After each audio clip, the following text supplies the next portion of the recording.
today's Tech Check, if you have a tween in the house, it's safe to say a phone is at the top of their Christmas wish list, but how do you know if they're ready? Desert News columnist Amy Iverson says there are a few key characteristics to look for before you hand over the digital reins. And it doesn't matter how much technology progresses or advances, this is still the baseline question that I think every parent scratches their head over. It's a hard one to know what to do, for sure. Did you come at this more from your tech side or your parent side, or a good mix of both? Both, for sure. And I was a little surprised to find out the age at which now children, on average, get their first phone. What is it? I thought it would be around 12. Okay. It's 10.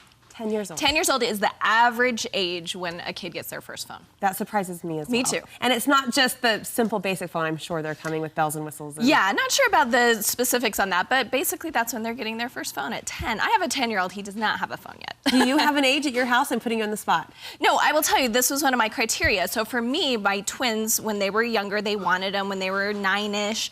10, 11, but then I just decided they really didn't need them until they were somewhere without me or my husband, which wasn't happening. Like a practice or rehearsal? Yeah, and it didn't really happen until they were 12. Okay. And so that was kind of the deciding factor for us when they had that independence, when they needed a phone or they had to borrow it if they didn't have one, so we did 12. I can get on board with that. I see that logic. Are there characteristics, as I mentioned, like, I mean, every child matures differently and, right, has a different level of responsibility, but what should we be, what are the checkpoints we should be going through? You had to look at everyone differently. So the first one was independence that you look at. The second one is responsibility. So every child is different and their maturity level is different. There's no magic age when a child should get a phone.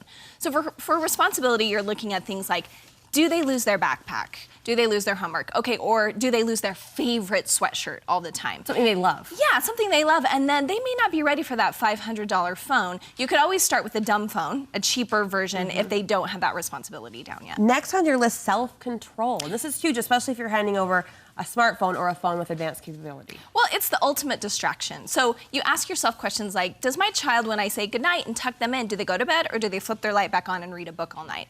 Or when they're trying to do homework, do they do their homework or do they flip the TV on? This is going to be the ultimate distraction for them. So if they can't handle those things yet, you either need to give them some goals so they can, or they're not ready for it. You took the word out of my mouth, which is goals. I mean, all of these scenarios you're presenting are really great opportunities to have that conversation with your 10, 11, 12, or above-year-old and say, do you meet these benchmarks? Do you meet these markers? Show them what you're looking for. This is what I need from you before we can get you a phone. Let's look how you are right now, and then, yeah, it's a privilege for sure. Rounding out your list, respect. And this is I would imagine, be a big one for me when I get to that point. Oh, good, because a lot of parents don't care about this. But I'm looking at, okay, does my child pay attention to their teacher at church and at school? Do they have a conversation with someone like this instead of just like being distracted? So I think if they can do that already, great, because this phone is going to be the hugest distraction for them not to talk to people, not to pay attention. Do they follow simple rules right now, like their teacher says, don't chew gum in class? If they can't follow that, are they going to be able to follow the rule that you don't have your phone on in class? Great questions to ask yourself. Doesn't boil it down again to a magic age, but that's a really good checklist. And I joke about not being there yet. And one of You're like 3 years away, Well, right? one of Emmy's go-to words right now is play, and she'll hand you the iPad or the phone. Play?